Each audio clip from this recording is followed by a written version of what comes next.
Welcome to Easy English Wins. Let me ask you a quick question right off the bat to kick things off. Do you want to make your English sound absolutely excellent today?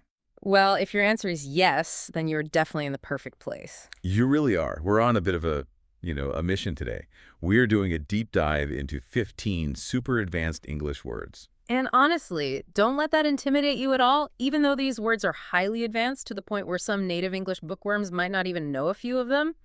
We're going to explain them in a way that is incredibly simple, clear, and easy to grasp. Yeah, because we believe learning English shouldn't feel like you're stuck in some boring, dusty grammar Oh, class. absolutely not.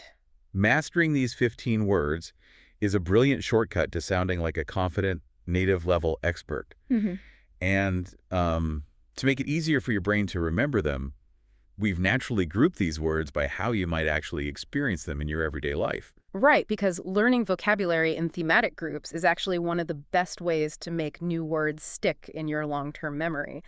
So I think we should just let's dive right into our daily senses. Think about the things you taste, the things you hear, and those physical sensations you feel in your body. I love that. I'll start us off with a word that it just feels wonderful to say out loud. The word is frothy. Frothy, yes. It describes a liquid that has loads of tiny air bubbles in it, but it's not like a fizzy soda. It's much thicker and softer. The pronunciation is what really catches people out with this one, though. It's got that tricky the sound at the end. Oh yeah, the theeth is always a hurdle. It is. You have to put your tongue gently between your teeth and blow air out to get it right. Frothy. It's a highly sensory word. Think about walking into a warm cafe. When you order a cappuccino, the barista usually tops it with a thick, beautiful layer of frothy milk. All right, and people use it all the time to make drinks sound more appealing. You might hear a friend say they're desperate for a frothy coffee or, a frothy hot chocolate. It paints a much better picture in your mind than just asking for a drink with bubbles on top. It totally does. Now, if a frothy coffee is perfect for a cold morning, what happens when you've just spent 3 hours hiking in the blazing summer sun? You definitely wouldn't want milk. Exactly, you'd be desperate for water. And that brings us to our next word, which is parched. This is a fantastic, informal way to say you are intensely thirsty. He's quite dramatic, isn't it? I mean, you wouldn't use it if you just wanted a quick sip of water. You would walk through the front door, totally exhausted, and say, please get me some water. I'm completely parched. It carries a lot of weight, and what's interesting is that you can apply it to the environment as well.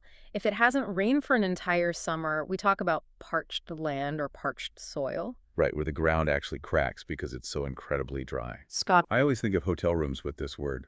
If you sleep in a room with the air conditioning turned up way too high, you often wake up the next morning with completely parched lips. It's just a horrible feeling. oh, the worst. Speaking of waking up feeling a bit terrible, our next phrase relates to feeling slightly unwell. It's the sniffles. I actually find this expression so charming. When you have a mild cold and you're constantly breathing in sharply through your nose to stop it from running, you have the sniffles. It's much softer and friendlier than announcing to your colleagues, I have a viral infection. Yeah, nobody wants to hear that. You just say, could someone pass the tissues? I've got the sniffles.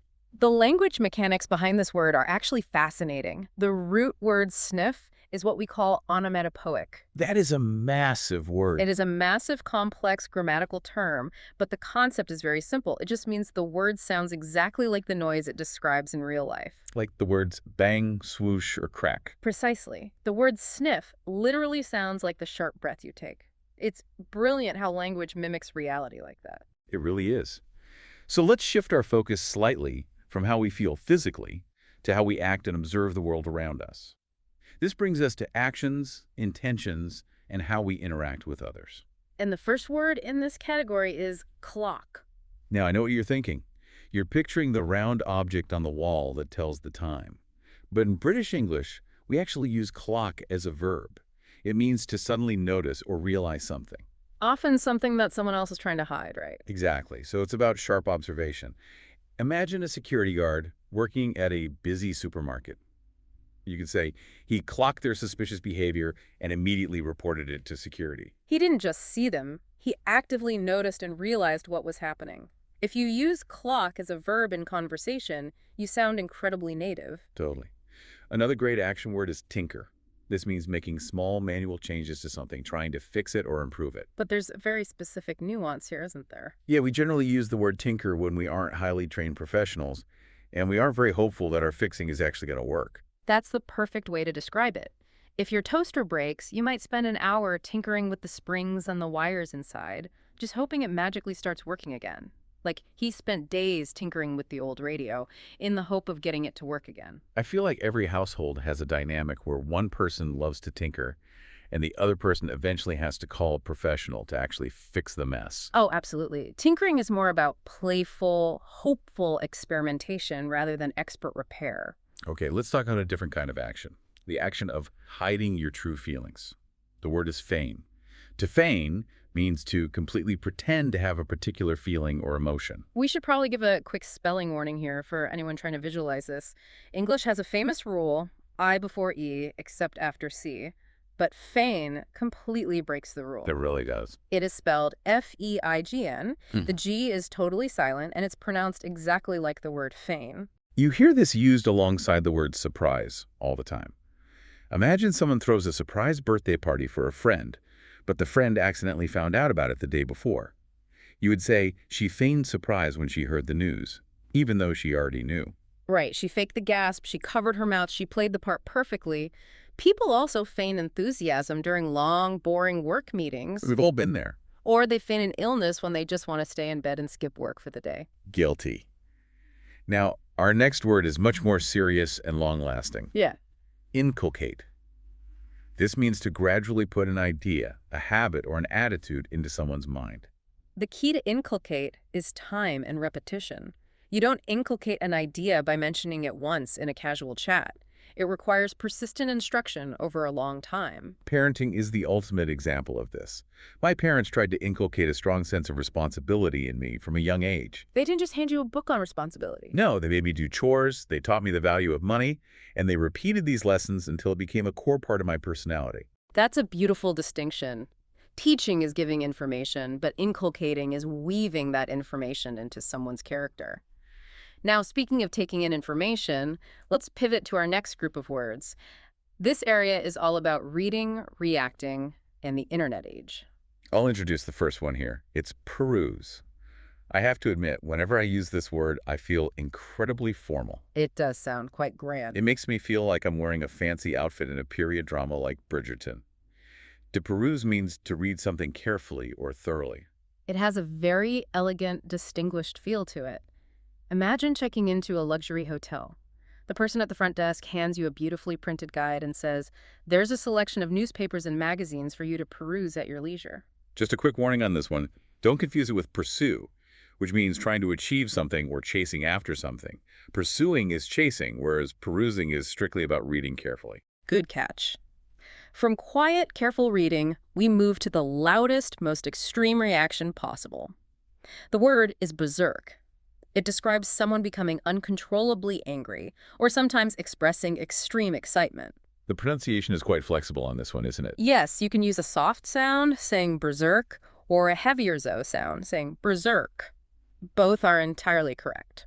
Let's look at the angry side first.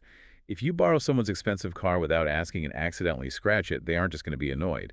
You would say, my mom went absolutely berserk when she found out I took her car without asking. An explosion of anger. But the positive side is equally explosive. If a massive pop star walks onto the stage, the crowd doesn't just clap politely. The crowd went berserk when Taylor Swift came on stage. People are screaming, jumping, and losing their minds with joy. Fast forwarding to the modern day, we have a very specific type of reaction that relates entirely to our phones. The word is doom scrolling. This is such an evocative compound word. It takes the phrase doom and gloom, which represents terrible dark feelings, and combines it with scrolling. Which is the physical action of dragging your thumb down your mobile screen. Exactly. Doom scrolling is addictively consuming negative news on social media on a mobile device. And it's so easy to do. You fall into what people call a scroll hole, A scroll hole, yes. where 30 minutes on TikTok or Instagram just vanish, and you have no idea how you got there. You hear people say he realized his mood was getting worse because of his habit of doom scrolling before bed. It's a tough habit to break. To balance out that anxiety, the internet also gave us our next word, ASMR. Now, this is an initialism, meaning it's an abbreviation where you pronounce each letter individually, ASMR. and you naturally put the emphasis on that last letter, R. It stands for Autonomous Sensory Meridian Response, but you can instantly forget that because nobody uses the full phrase. We just say ASMR. It's the pleasant tingling sensation at the top of the head and neck. Caused by gentle noises or movements, right? Exactly. Those sounds are called triggers, so things like whispering or tapping fingernails. It is super popular in relaxing YouTube videos. It really is. Okay, we are moving into our final section today. This is a collection of advanced quirks covering feelings of intense embarrassment, formal opposites, and a few brilliant abbreviations. Let's start with embarrassment. The word is cringeworthy. If something is cringeworthy, it makes you feel horrendously embarrassed. It makes you cringe, which is a literal physical facial movement. You squint your eyes and pull away. Exactly. His attempt at telling a joke during the meeting was so cringeworthy that everyone fell silent and avoided eye contact. Oh, that is painful. Yeah. We often experience this when looking back at our own past, too, like reading old Facebook posts from 15 years ago. Or watching a dad's silly dancing at a wedding. It's just cringeworthy. From everyday embarrassment to very high-level vocabulary, our next word is antithetical. This is a very formal word meaning directly the opposite of someone or something. Because it's highly advanced, you're mostly going to see it in reading. Like the act of violence was antithetical to our national values. But what's brilliant is how words cross over. The pop star Taylor Swift actually uses the word antithetical in one of her songs. She brought a very academic word straight into pop culture. That's the beauty of English. Speaking of words crossing over, our next word is NIMBY. Now, unlike ASMR, where we say each letter, NIMBY is an abbreviation that is pronounced as a word. It stands for Not in My Backyard. We use it to describe people who oppose local developments near their homes, their literal or metaphorical backyard, but are completely fine with them being built elsewhere.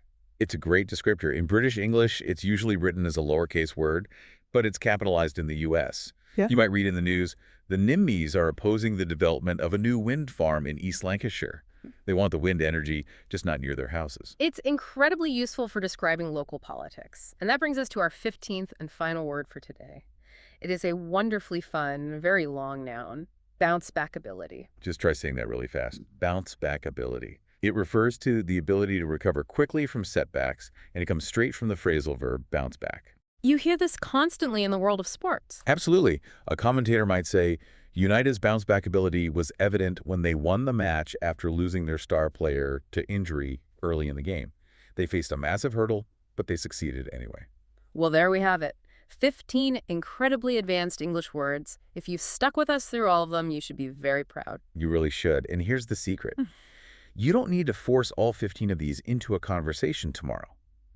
But if you weave just a few of these, like doom-scrolling NIMBY or parched into your everyday conversation, it will instantly level up your English fluency. It definitely will. Before we finish up, I'd love to leave you with a final thought to mull over. Think about the word bounce back ability. It's a massive word created simply by sticking smaller, simple English concepts together. Bounce back and ability. Exactly. So what other actions in your daily life do you think deserve their own totally new, made-up compound word? The English language is yours to play with. What a brilliant challenge. Thank you so much for joining the conversation on Easy English Wins today. Keep playing with your words, and we'll be right here waiting to talk to you next time.